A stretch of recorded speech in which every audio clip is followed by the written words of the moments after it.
Last night, Adanna stood at the edge of the forbidden valley. They say no one returns from there, but her spirit husband whispered to her, "To keep me, you must cross the river of bones."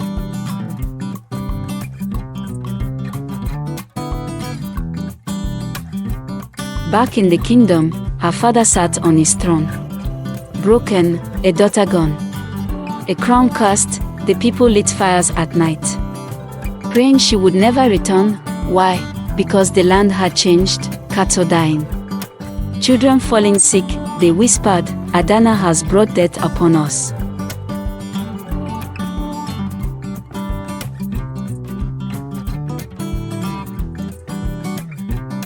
In the forest, Adanna heard the wind cry like a child. Before her, the river of bones stretched wide. White skulls floated like forgotten dreams. The spirit watched her from the shadows. "If you love me, cross." She looked down, her feet trembled, her golden crown glowed, then cracked.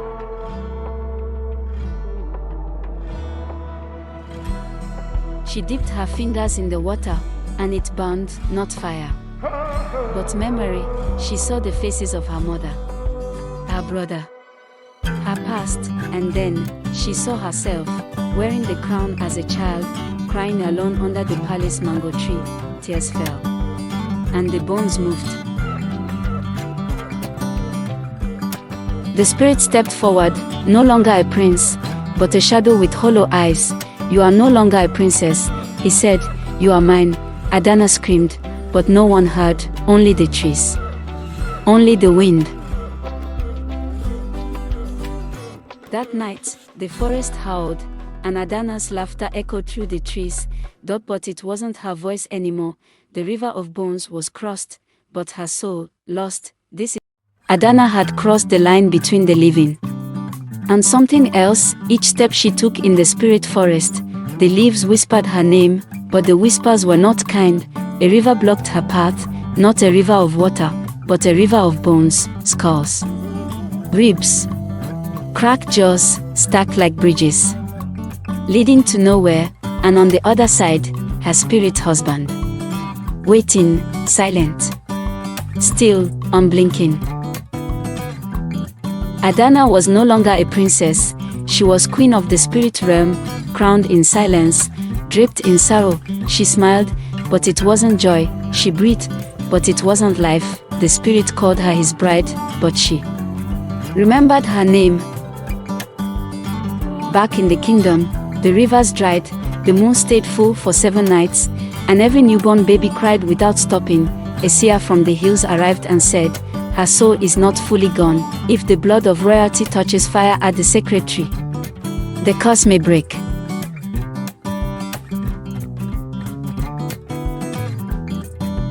The old king, weak and shaking, took her necklace, the one she wore as a baby, and walked deep into the forest. He bled from his feet, his crown dragging behind him, until he reached the tree where Adanna was born. He lit a fire, whispered her name, "Adanna, come home," and dropped the necklace into the flames. At that moment, the sky above the spirit realm cracked. Adanna fell from her throne. She held her head, her voice returned. "My name is Adanna," she cried, "daughter of the living, not of shadows." The spirit rose in rage, his body turned to fire and wind. "You vowed to love me." Adanna stood, her crown glowed gold again. "I did. But you never showed me your soul." She took the crown off, and the spirit began to vanish, blown away like dust in a storm.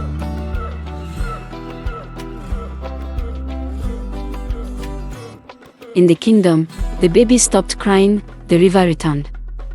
The king collapsed under the sacred tree, smiling, and in the sky, a bird flew over the palace, with golden feathers falling from its wings. She walked out of the forest, barefoot, crownless, but alive. Children ran toward her, the sun kissed her face, and for the first time in years, she laughed, but only she knew that somewhere, in a realm no one sees, a spirit still watches, waiting. The curse is broken, but some stories don't end.